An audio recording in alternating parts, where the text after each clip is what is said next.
Control റൂമാണ്. എന്താണെന്ന് വെച്ചാൽ പറഞ്ഞോളൂ. എന്തെങ്കിലും ഇഷ്യൂ ഉണ്ടോ?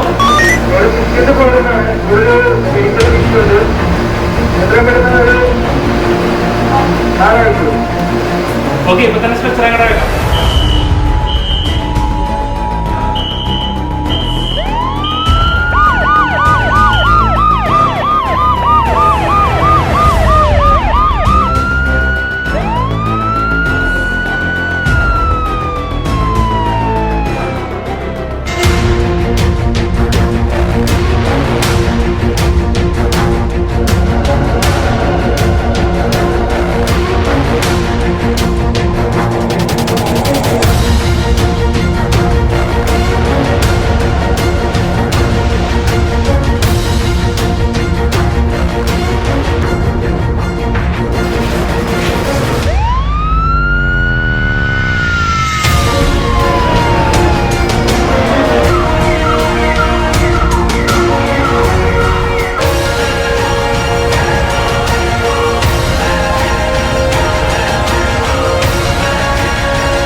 അതിന്റെ യൂസ് എങ്ങനെയാണെന്നൊക്കെ അറിയാൻ വേണ്ടിയിട്ടാണ് നമ്മൾ ഈ മോക്ക് ഡ്രിൽ ഇവിടെ വെച്ചിരിക്കുന്നത്. നമ്മളിപ്പോ ഇവിടെ വെൽക്കം ചെയ്യാനായിട്ട് ഫയർ ഓഫീസേഴ്സിന്റെ പേര് PK Prasad, senior fire and rescue officer, Satheesh Jose, senior fire and rescue officer mechanic, Ratheesh AR, home guard fire rescue department. എല്ലാവർക്കും നമസ്കാരം. അപ്പൊ ഈ മോക്ക് ഡ്രില്ലിന്റെ പ്രത്യേകത നിങ്ങൾക്ക് മനസ്സിലായി കാണുമെന്ന് വിചാരിക്കുന്നു. നമുക്കറിയാം, നമ്മുടെ ലൈഫാണ് ഏറ്റവും പ്രധാനപ്പെട്ടത്. നമ്മൾ ജോലി ചെയ്യുന്ന സ്ഥലം എന്ന് പറഞ്ഞാൽ 10, 12, 19 നിലയുടെ മുകളിലായിരിക്കും. അപ്പൊ നമുക്ക് ഇങ്ങനെയുള്ള മോക്ക് ഡ്രില്ലിന്റെ സംഘടിപ്പിക്കുന്ന ഉദ്ദേശം ഒരു എമർജൻസി ഉണ്ടായാൽ എങ്ങനെയാണ് നിങ്ങൾ ആക്ട് ചെയ്യുന്നത്. ഞങ്ങൾ ഒബ്സർവേറ്ററായിട്ടാണ് തോന്നിയത്. നിങ്ങൾ എല്ലാവരും നല്ല രീതിയിൽ പാർട്ടിസിപ്പേറ്റ് ചെയ്തിട്ടുണ്ട്. പക്ഷേ നമുക്കറിയാം, ഒരു എമർജൻസി ഒരു അതുകൊണ്ട് ഉണ്ടാകുമ്പോൾ നമ്മൾ ഈ രീതിയിലാണ് ആക്ട് ചെയ്യുന്നത്. ചില ആളുകൾ വളരെ പ്രയാസപ്പെട്ട് കയ്യൊക്കെ കൊച്ചുകുട്ടികളെ പോലെയൊക്കെ വരുന്നുണ്ട്. ചിലർ അവിടെ വന്നിട്ട് വളരെ സംസാരവും കാര്യങ്ങളും സീരിയസ്നെസ് ഇല്ല. അതിന്റെ കാരണം നിങ്ങൾക്ക് ശരിയായ രീതിയിൽ അനുഭവം ഇല്ലാത്തതുകൊണ്ടായിരിക്കാം. വിദേശ രാഷ്ട്രങ്ങളൊക്കെ ഒരു 6 മാസത്തിലൊരിക്കൽ മോക്ക് മാൻഡേറ്ററി ആണ്. അത് 18 നിലയാലും 19 നിലയാലും എത്രയും പെട്ടെന്ന് താഴെ ഇറങ്ങാം. കാരണം ഇൻ കേസിൽ ഫയർ ഉണ്ടായി കഴിഞ്ഞാൽ നമുക്കറിയാം, മുകളിലേക്ക് സ്മോക്ക് മുകളിലേക്ക് പോകും. അപ്പോൾ ഏറ്റവും കൂടുതൽ ബാധിക്കുന്ന മുകളിലുള്ള നിലയിലുള്ള ആളുകളായിരിക്കും. ശ്വാസം കിട്ടില്ല, വഴി കാണാൻ പറ്റും. ടിക്ക് പോകാൻ നിങ്ങൾ പറഞ്ഞാൽ ഫയർ എക്സിഡന്റ് കാണാൻ പറ്റും. അപ്പോൾ ഇതിനെന്തെങ്കിലും അപാകതയുണ്ടോ എന്ന് കാണാൻ വേണ്ടി അല്ലെങ്കിൽ മനസ്സിലാക്കാൻ വേണ്ടിയാണ് ഞങ്ങളൊക്കെ വന്നത്. ഇതിന് കുറച്ച് പ്രശ്നമുണ്ട്. ഒന്ന്, നിങ്ങൾ ടൈം ശരിയല്ല. ടൈം ശരിയല്ല എന്ന് പറഞ്ഞാൽ നിങ്ങളെടുത്ത സമയം കൂടുതലാണ്. ഇത്രയും സമയം എടുത്തു കഴിഞ്ഞാൽ ഇത് പകുതി പേര് നമുക്ക് പെട്ടുപോകും, ആ നിലകളിൽ പെട്ടുപോകും. ഇത് കാരണം നമുക്കറിയാം, ഒരു സ്മോക്ക് ഉണ്ടായി കഴിഞ്ഞാൽ എന്ത് പറ്റും, എവിടെയെങ്കിലും ഫയർ ഉണ്ടായി കഴിഞ്ഞാൽ പോകാൻ മുകളിലേക്ക് പോകും. അത് പറ്റും. ഈ മുകളിൽ തന്നെ പ്രത്യേകിച്ച് ലിഫ്റ്റ് ഉപയോഗിച്ച ആരെങ്കിലും ഉണ്ട് ഇവിടെ? ലിഫ്റ്റ് ഉപയോഗിച്ച അല്ല, എളുപ്പത്തിൽ പറയാൻ വേണ്ടി. അപ്പോൾ അതുകൊണ്ട് ലിഫ്റ്റ് യാതൊരു കാരണവശാലും ഉപയോഗിക്കാൻ പാടില്ല. എവിടെയാണെങ്കിലും ഒരു ഫയർ ഉണ്ടായി കഴിഞ്ഞാൽ ലിഫ്റ്റ് ഉപയോഗിക്കരുത്. കാരണം ലിഫ്റ്റ് ഹോൾ വഴിയായിരിക്കും ഈ പുകയെല്ലാം കിടക്കുന്നത്. അപ്പോൾ എന്ത് പറ്റും, അതിലുള്ളവർ കുടുങ്ങിപ്പോകും, രക്ഷപ്പെടില്ല. ഇലക്ട്രിസിറ്റി അപ്പോൾ വേണമെങ്കിൽ പോവാം. അപ്പോൾ ഒരു കാലത്തും രക്ഷപ്പെടാൻ സാധ്യത. അപ്പോൾ അതുകൊണ്ട് യാതൊരു കാരണവശാലും ഒന്നാമത്തെ കാര്യം ലിഫ്റ്റ് ഉപയോഗിക്കാൻ പാടില്ല. നിങ്ങളിരിക്കുമ്പോൾ ആ സീറ്റിൽ ഇരിക്കുന്ന സ്ഥലത്ത് എവിടെയാണ് ഫയർ എക്സ്റ്റിംഗ്വിഷർ ഒന്ന് ഓർത്തിരിക്കുക. രണ്ടാമത്, നിങ്ങൾക്ക് എളുപ്പത്തിൽ എന്തെങ്കിലും ആക്സിഡന്റ് ആയി കഴിഞ്ഞാൽ, ഒരു ഇൻസിഡന്റ് ആയി കഴിഞ്ഞാൽ പെട്ടെന്ന് ഇറങ്ങി പോകുന്ന വഴി, സുരക്ഷിതമായൊരു വഴി കണ്ടുപിടിക്കുക.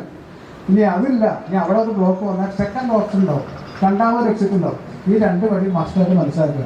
പിന്നെ നിങ്ങളുടെ കൂടെ വർക്ക് ചെയ്യുന്ന ആരൊക്കെയാണ്, എത്ര പേരുണ്ടെന്ന് മനസ്സിലാക്കുക. ഇതെല്ലാം ആ ഓരോ ഫ്ലോറിലും ഒരു ടീം ലീഡ് ഉണ്ടാവും. അദ്ദേഹം മനസ്സിലാക്കുന്നത് എത്ര പേരുണ്ട് ഇന്ന് വർക്ക് ചെയ്യണമെങ്കിൽ.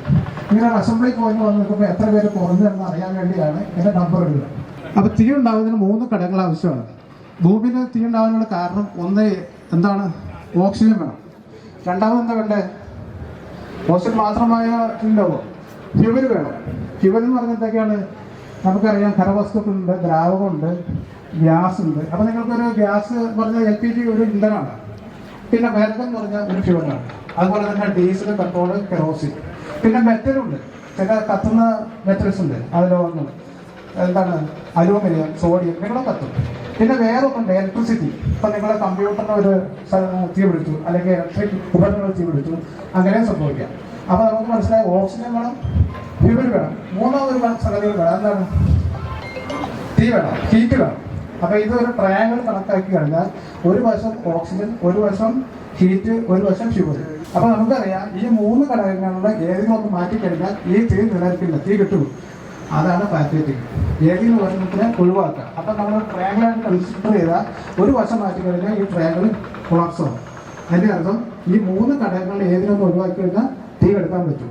അപ്പം നമുക്ക് അങ്ങനെ തീ കെടുത്തുന്ന വസ്തുക്കൾ ഒന്ന് വാട്ടർ. വാട്ടർ നമുക്ക് ഏറ്റവും കൂടുതൽ ഉപയോഗിക്കാവുന്ന ഒരു ഘടകമാണ് വാട്ടർ. അപ്പോൾ വാട്ടർ ഉപയോഗിച്ച് കഴിഞ്ഞാൽ തീ കെടുത്താം. പക്ഷെ എല്ലാത്തിനും വാട്ടർ ഉപയോഗിച്ച് തീ കെടുത്താൻ പറ്റുമോ? ഇല്ല. നമുക്ക് വിറക്. അപ്പോൾ പ്രകൃതിയിലെ വസ്തുക്കളെ, അത് കത്തുന്ന വസ്തുക്കളെ 4ആയിട്ട് തിരിച്ചിട്ടുണ്ട്. നമ്മൾ നേരത്തെ പഠിച്ച ആൾക്കാർക്ക് അറിയാം, ഖരം, ദ്രാവകം, വാതകം, ലോഹം. ഇപ്പോഴത്തെ അറിയാം solid, liquid, gases and metals. അപ്പോൾ നമുക്കറിയാം എങ്ങനെ 4ആയിട്ട് തിരിച്ചിട്ടുണ്ട്. കൂടാതെ ഇപ്പോൾ പിന്നെ ഒരു തീപിടുത്തമുണ്ടാകാൻ സാധ്യതയുള്ള ഇലക്ട്രിക്കൽ എക്യുപ്മെൻറ്റ്സ് ആണ്. അപ്പോൾ അതിന് നമ്മൾ ഇന്ത്യൻ സ്റ്റാൻഡേർഡ് അനുസരിച്ച് ഈ ഉണ്ടാകുന്ന ഫയറുകളെ 5ആയിട്ട് തിരിച്ചിട്ടുണ്ട്. A class fire. A class fire എന്ന് പറഞ്ഞാൽ നമുക്കറിയാം സോളിഡ്, അതായത് കരവസ്തുക്കൾ, കത്തുന്ന കരവസ്തുക്കൾ, അതായത് പേപ്പർ, വിറക്, അങ്ങനെയുള്ള സംഗതി. പിന്നെ ബി ക്ലാസ്. ബി ക്ലാസ് എന്ന് പറഞ്ഞാൽ ദ്രാവകങ്ങൾ. ബി ക്ലാസ് ഫയർ എന്ന് പറഞ്ഞാൽ നമുക്കറിയാം ലിക്വിഡ്, ഏതൊക്കെയാണ്? പെട്രോൾ. അപ്പോൾ ഈ വെള്ളം കൊണ്ട് പെട്രോൾ കടത്താൻ പറ്റുമോ? തീ കടത്താൻ പറ്റുമോ? ഇല്ല. ഇപ്പോൾ ഡീസലിന് തീ പിടിച്ചു, വെള്ളം ഉപയോഗിക്കാൻ പറ്റുമോ? ഇല്ല. എന്താ കാരണം? വെള്ളം വെച്ചാൽ വെള്ളം താഴ്ന്നു പോകും. ഡെൻസിറ്റി കുറവായതുകൊണ്ട് എന്ത് പറ്റും? ഈ ഡീസൽ മോളിൽ കിടന്ന് കത്തും. അതുപോലെ ഗ്യാസ്. അപ്പോൾ ഗ്യാസിന് എന്ത് പറ്റും? അതിന് പറ്റുമോ? ഇതുള്ളൂ. പിന്നെ മെറ്റൽസ്, വെള്ളം ഒഴിക്കാൻ പറ്റുമോ? ഇപ്പോൾ കത്താണ്, ഒരു അലൂമിനിയം കത്താണ്, വെള്ളം ഉപയോഗിച്ച് കറണ്ട് ഉണ്ടെങ്കിൽ അത് ചെയ്യാൻ പറ്റില്ല. ഈ ക്ലാസ് പറഞ്ഞാൽ എനർജൈസ്ഡ് ഇലക്ട്രിക്കൽ എക്യുപ്മെൻറ്റ്സ്. അതിനുകൊണ്ടുവന്ന തീ ആണ് നമുക്ക് ഈ ക്ലാസ് പെടുന്നത്. അപ്പോൾ അതേപോലെ തന്നെ എക്സ്റ്റിങ്ക്വിഷൻ തിരിച്ചിട്ടുണ്ട്. അപ്പം നമുക്ക് മനസ്സിലായി എ ക്ലാസ് ഫയർ എന്ന് പറഞ്ഞാൽ അവിടെ വെള്ളമാണ് ഉപയോഗിക്കുന്നത്. ഓടിക്കൊണ്ടുപോയി എല്ലാത്തിനും ഒരേ എക്സ്റ്റിങ്ക്വിഷൻ ഉപയോഗിക്കരുത്. എനർജൈസ്ഡ് ഇലക്ട്രിക് എക്യുപ്മെൻറ്റ്സ് ആണെങ്കിൽ നമ്മൾ വാട്ടർ ഉപയോഗിക്കാൻ പറ്റുമോ? ഇല്ല. അപ്പം നമ്മൾ ഏറ്റവും ആദ്യം മനസ്സിലാക്കേണ്ടത് ഏത് ടൈപ്പ് എക്സ്റ്റിങ്ക്വിഷറാണെന്ന് മനസ്സിലാക്കുക. തീ ഏത് ടൈപ്പാണെന്ന് മനസ്സിലാക്കുക. ഇപ്പം നിങ്ങളൊരു പേപ്പറോടെ കത്തുകയാണ്, അവിടെ ഇലക്ട്രിസിറ്റിയുടെ സാന്നിധ്യം ഇല്ലെങ്കിൽ നിങ്ങൾക്ക് ഈ വാട്ടർ എക്സ്റ്റിങ്ക്വിഷർ ഉപയോഗിക്കാം. വളരെ ഈസി ആയിട്ട് നമുക്ക് എടുക്കാം. അവിടെ തീ ഉണ്ടെങ്കിൽ എന്ത് ചെയ്യണം? അവിടെ ABC എന്ന് പറഞ്ഞ എക്സ്റ്റിങ്ക്വിഷർ ഉണ്ട്, ട്രൈ കെമിക്കൽ പൗഡർ. അപ്പോൾ ട്രൈ കെമിക്കൽ ഇത് ശരിക്കും മൾട്ടിപർപ്പസ് എക്സ്റ്റിങ്ക്വിഷറാണ്. എല്ലാ തീക്കും നിങ്ങൾക്ക് ഈ ABC ഉപയോഗിക്കുക. പക്ഷെ വേറെ കാര്യമുണ്ട്, കമ്പ്യൂട്ടർ അല്ലെങ്കിൽ മോട്ടർ, ഇങ്ങനെയുള്ള ഇലക്ട്രിക് മോട്ടറുകളോ അല്ലെങ്കിൽ ഇലക്ട്രിക് എക്യുപ്മെൻറ്റ്സ് ഉപയോഗിക്കുമ്പോൾ അവിടെ ഇത് ഉപയോഗിച്ച ഫയർ കടും, പക്ഷേ ആ എക്യുപ്മെൻറ്റ്സ് ഡാമേജ് ആവാൻ സാധ്യതയുണ്ട്. കമ്പ്യൂട്ടർ പോകുന്ന അവിടെ നമുക്ക് ഉപയോഗിക്കാതെ എക്സ്റ്റിങ്ക്വിഷറാണ് CO2. CO2 ഗ്യാസാണ്. CO2 എന്താ ചെയ്യുക? CO2 സാന്നിധ്യം ഉണ്ടെങ്കിൽ അവിടെ തീ ഉണ്ടാവില്ല, ഓക്സിജൻ ഉണ്ടാവില്ല, അപ്പോൾ തീ കിട്ടുള്ളൂ. അപ്പോൾ CO2 ഒഴിക്കുമ്പോൾ എന്താ സംഭവിക്കുക?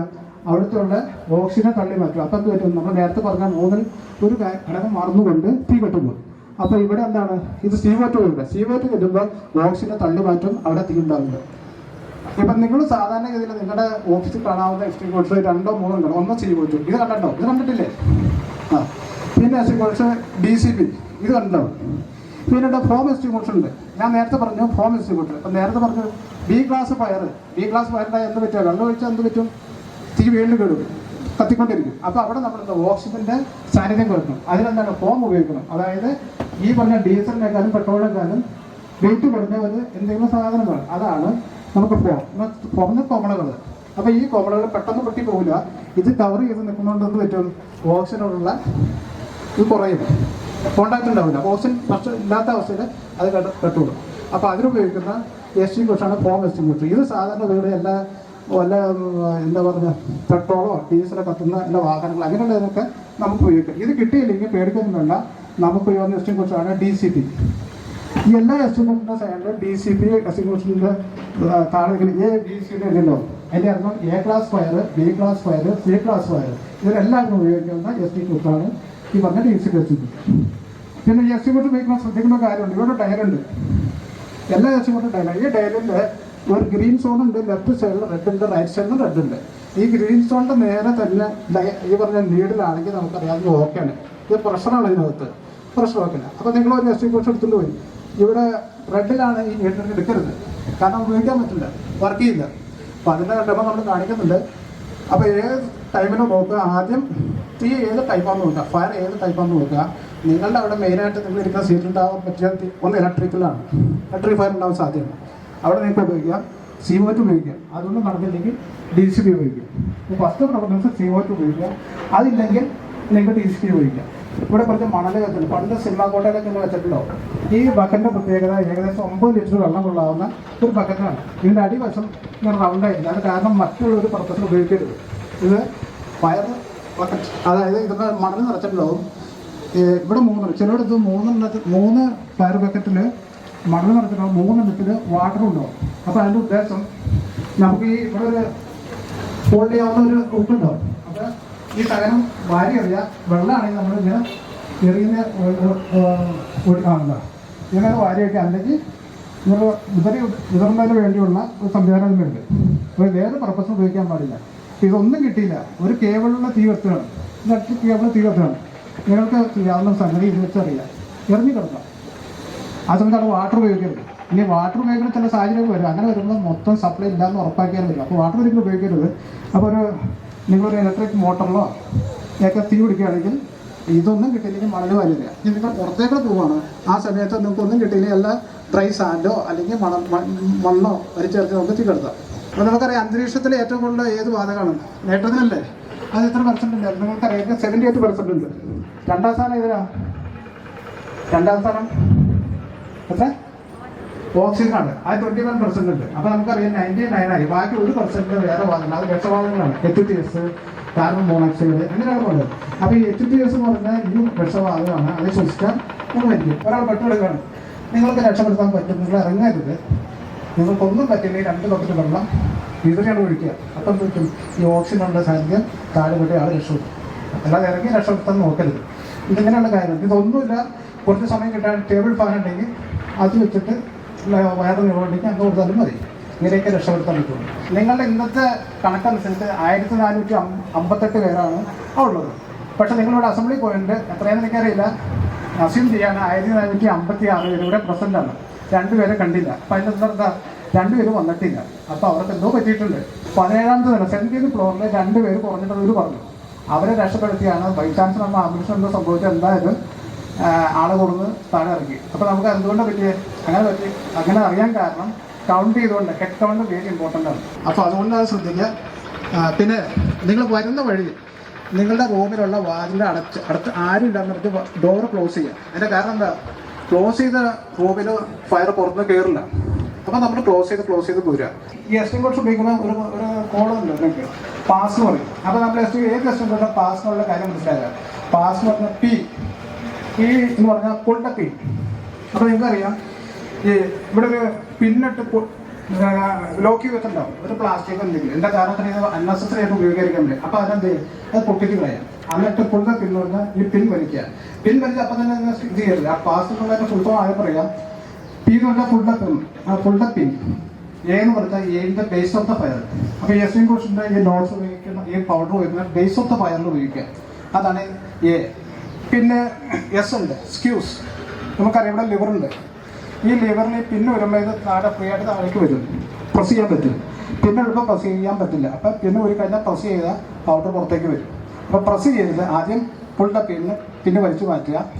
രണ്ടാമത് എയിൻ്റെ ബേസ് ഓഫ് ദ ഫയർ. അപ്പോൾ ഇവിടെ തുറന്നെങ്കിൽ ഇവിടെ നമുക്ക് പ്രസ് ചെയ്യരുത്. ഏകദേശം ഒരു 3-4 അടിക്ക് ഇപ്പുറം വെച്ചിട്ട് നമ്മൾ അതിൻ്റെ ബേസ് ഓഫ് ദ ഫയറിൽ ഇങ്ങനെ നോസിൽ പിടിക്കുക. അതിന് സ്ക്യൂസ് ചെയ്യുക. അപ്പോൾ പൗഡർ വരും. അതാണ് S സ്ക്യൂസ്. അടുത്തത് സ്വീപ്പ് എന്ന് പറഞ്ഞാൽ S, ലാസ്റ്റ് S.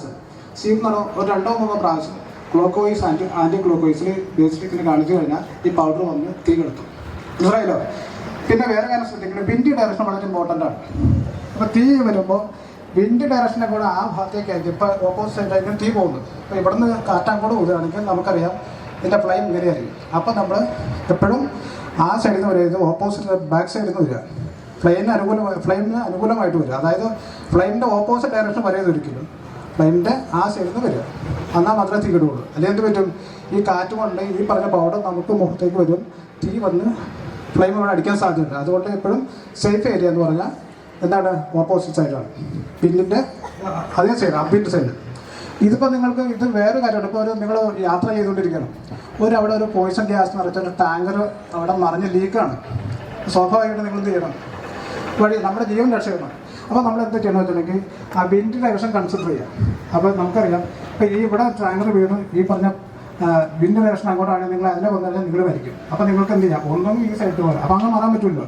അപ്പോൾ നിങ്ങളുടെ ഈ ഡയറക്ഷൻ ഈ സൈഡിൽ മാറാം, ഈ സൈഡിൽ മാറാം, അങ്ങനെ മാറിയിട്ട് എപ്പോഴും ബാക്ക് സൈഡിൽ വരിക. അപ്പം നമ്മൾക്കറിയാം, ഒരു ഫയർ ഇനിഷ്യൽ സ്റ്റേജിൽ കിടത്തി കഴിഞ്ഞാൽ വലിയൊരു നാശനഷ്ടം നമുക്ക് ഒഴിവാക്കാം. അതിനുള്ള പ്രാക്ടിക്കലാണ് നിങ്ങൾ കാണിച്ചു തരുന്നത്. നിങ്ങൾ എല്ലാവരും ശ്രദ്ധിക്കുക, മനസ്സിലാക്കാം. Okay, thank you. സാറ് പറഞ്ഞു ഈ ബിൽഡിംഗ് സാധാരണ ഇത് സ്റ്റാൻഡേർഡായിട്ട് ചെയ്യുകയാണെങ്കിൽ ഒരു കൊല്ലത്തിൽ 4 പ്രാവശ്യം, അതായത് 3 മാസത്തിൽ ഒരിക്കൽ ഇത് ചെയ്യണമെന്നാണ്.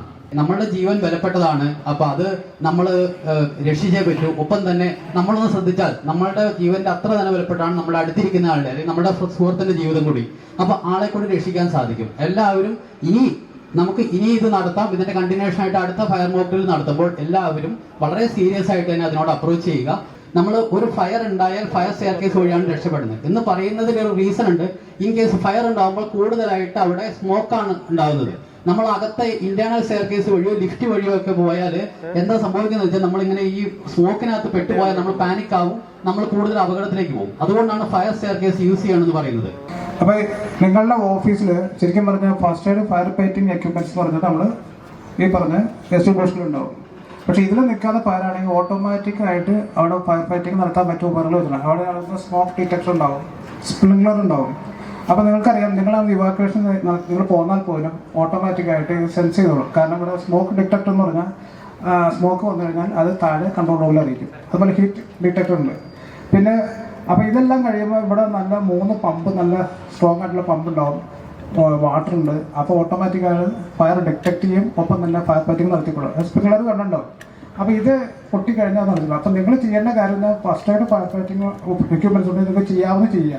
എത്രയും പെട്ടെന്ന് ഇവിടെ ഒരു ഫോൺ നമ്മൾ അറിയിക്കണ ഇങ്ങനെ കണ്ടിട്ടുണ്ടോ, ഒരു സ്വിച്ച് ഉണ്ടാവും.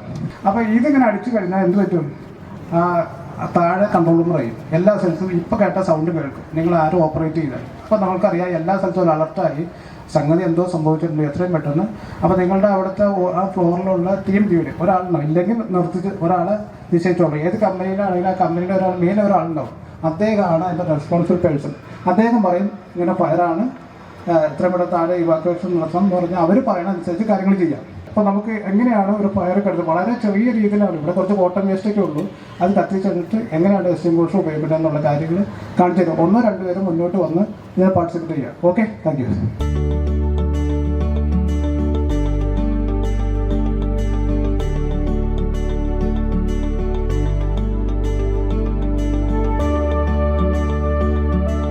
ഈ എക്സ്റ്റിംഗ്വിഷറിൻ്റെ മെറ്റൽ പാർട്സിലൊന്നും പിടിക്കരുത്. കാരണം നമുക്ക് കോൾഡ് പേൻ ഉണ്ടാവും. കോൾഡ് പേനത്തിൻ്റെ ഐസിനേക്കാളും കൂടുതൽ തണുപ്പോട് വരും. അതുകൊണ്ടാണ് ഇവിടെ പ്ലാസ്റ്റിക്കിൻ്റെ ഒരു ഹോണുണ്ട്, ഒരു ഹാൻഡിലുണ്ട്, ഇവിടെ പിടിച്ചു വെച്ചിട്ട് മാത്രം ചെയ്യുക. പിടിച്ചിട്ട്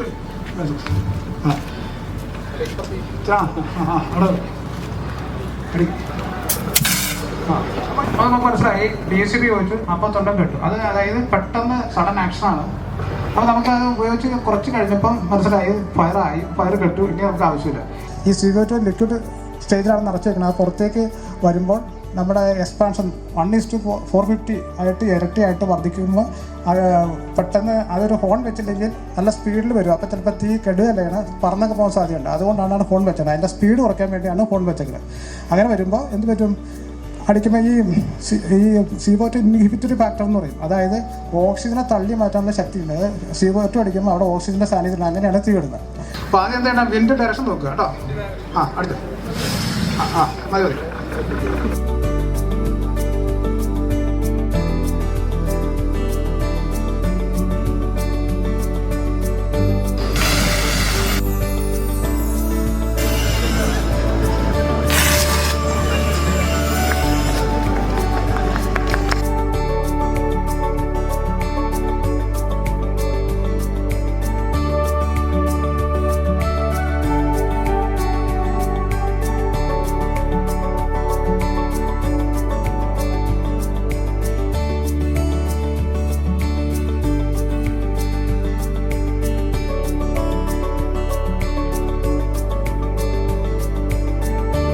പിന്നെ വേറെ കാര്യം, ഇപ്പോൾ ഒരാൾ പേഷ്യൻ്റ് ഹാർട്ട് അറ്റാക്കോ എന്തെങ്കിലും വന്ന് കിടക്കുകയാണ്, നിങ്ങൾക്ക് എന്ത് ചെയ്യാൻ പറ്റും? നിങ്ങൾക്ക് കൊടുക്കാവുന്ന CPR കൊടുക്കാൻ പറ്റുള്ളൂ. നിങ്ങൾ വിദഗ്ധരായ ആൾക്കാരൊന്നും അല്ലെങ്കിൽ പോലും നിങ്ങൾക്കറിയാം ഏകദേശം ഈ നെഞ്ചിൻ്റെ ഈ ഭാഗത്ത് നിങ്ങൾ പ്രസ് ചെയ്യാം, ഒരു കൈ വെച്ച് വേറെ കൈ വെച്ച് ഇങ്ങനെ പ്രസ് ചെയ്യുക. ഇങ്ങനെ പ്രസ് ചെയ്ത് ഒരു 30 പ്രാവശ്യം. ഇത് ശരിക്കും പറഞ്ഞാൽ ഫസ്റ്റ് എയ്ഡ് ക്ലാസ് വേണ്ടതാണ്. ഞാൻ ജസ്റ്റ് ചിലപ്പോൾ എന്തെങ്കിലും തലകൾക്ക് വീഴോ അല്ലെങ്കിൽ പെട്ടെന്ന് എന്തെങ്കിലും വന്നിട്ട് എന്ത് ചെയ്യാൻ പറ്റിയ ഒരു ഫസ്റ്റ് എയ്ഡ് മാത്രം. ഒന്നും ചെയ്യാൻ പറ്റില്ലെങ്കിൽ നിങ്ങൾ ആളെ നിർത്തി കിടത്തുക, തല തിരിച്ച് കിടക്കുക ഒരാളുണ്ടെങ്കിൽ. എന്നിട്ട് ഈ ഭാഗത്ത് ഇങ്ങനെ 30 പ്രസ് ചെയ്യുക. അത് കഴിഞ്ഞ് ശരിക്കും പറഞ്ഞാൽ പോസ് ചെയ്തിട്ട് 2 പ്രാവശ്യം ശ്വാസം ഊതി കൊടുക്കണമെന്ന് പറഞ്ഞാൽ അത് കൊടുക്കാൻ പറ്റിയെങ്കിൽ പ്രസ് ചെയ്തിട്ടിരിക്കുക. ആംബുലൻസ് അറിയിക്കുക, വരുന്നവരെയും ചെയ്ത് ജീവൻ രക്ഷപ്പെടുത്താൻ പറ്റും. ഫയറുണ്ടായ ഒരു ഇൻസിഡൻ്റായ ഒരു കിണറിലാളാകപ്പെട്ട എല്ലാവരും വിളിക്കുക. അപ്പം നിങ്ങളിങ്ങനെ ഓടി നടന്നിട്ടുണ്ടെങ്കിൽ വേണ്ടപ്പെട്ട ആളുകളായിരിക്കും. അവരെ രക്ഷപ്പെടുത്താൻ വേണ്ടി നിങ്ങൾക്ക് ചെയ്യാവുന്ന ഏറ്റവും നല്ല മാർഗം ഫയർഫോഴ്സ് വിളിക്കുക. ഞങ്ങൾ എത്രയും പെട്ടെന്ന് അവരുടെ സേഫ്റ്റി അവരവരുടെ ചുമതലയാണ്. മറ്റുള്ളവരെയും കൂടി സംരക്ഷിക്കാൻ നമുക്ക് ഉത്തരവാദിത്വമുണ്ട്. അപ്പോൾ എല്ലാവരും ഉത്തരവാദിത്തമാണ് നമ്മുടെ സമൂഹത്തിൻ്റെ സേഫ്റ്റി. അപ്പോൾ എല്ലാ കാര്യത്തിലും പാർട്ടിസിപ്പേറ്റ് ചെയ്യുക. ഇത്രയും നേരം നിന്ന് ഇത് സഹകരിച്ചവരെ പ്രത്യേകം മുന്നിൽ രേഖപ്പെടുത്തുകയാണ്. Okay, thank you. പിന്നെ നമ്മുടെ ഈ ക്ലാസ്സിൽ ഫോട്ടോഗ്രാഫ്സിന് താങ്ക്സ് പറയുന്നതിനായി അൻസി മാഡത്തെ ക്ഷണിക്കുന്നു. എന്റെ പേര് അൻസാറ്റി വർഗീസ്. ഞാൻ ട്രാൻസ്ലേഷ്യ പ്രൊജക്ട് ടീം അംഗമാണ്. ഇന്ന് നമ്മുടെ ഈ ഫയർ മോക്ക് ഡ്രിൽ ഏറ്റവും ഭംഗിയായിട്ട് ഇവിടെ നടത്തുന്നതിനും അതോടൊപ്പം അതിനെ അനുബന്ധിച്ച് അതിനെ തുടർന്ന് നടന്ന ഈ അവയർനെസ് ക്ലാസ്സിൽ പങ്കെടുത്ത് നിങ്ങൾ എല്ലാവർക്കും നന്ദി രേഖപ്പെടുത്തുന്നതിന് വേണ്ടിയിട്ടാണ് ഞാനിവിടെ നിൽക്കുന്നത്. ആദ്യമായി എല്ലാ വർഷവും നമ്മളിവിടെ ഫയർ മോക്ക് ഡ്രിൽ നമ്മുടെ ബിൽഡിങ്ങിൽ നടത്താറുണ്ട്. എപ്പോഴും നമ്മൾ കൂടുതൽ നെക്സ്റ്റ് ഇയറും നടത്താൻ വേണ്ടി നമുക്ക് വേണ്ട എല്ലാ ആത്മവിശ്വാസവും നൽകുന്ന തൃക്കാക്കര ഫയർ ആൻഡ് റെസ്ക്യൂ ഡിപ്പാർട്ട്മെന്റിലെ എല്ലാ മെമ്പേഴ്സിനോടുമുള്ള നന്ദി രേഖപ്പെടുത്തുന്നു. ഏറ്റവും പ്രധാനമായി നമുക്ക് ഈ ക്ലാസ് ഇവിടെ എടുത്തു തന്ന PK Prasad sir, senior fire and rescue officer Thrikkakara, അദ്ദേഹത്തോടൊപ്പം വന്നിട്ടുള്ള Satheesh Jose, senior fire and rescue officer mechanic, Ratheesh AR, home guard fire and rescue department, 3 പേരോടുമുള്ള ട്രാൻസ്ലേഷ്യയുടെ പേരുള്ള നന്ദി ഈ അവസരത്തിൽ രേഖപ്പെടുത്തുന്നു.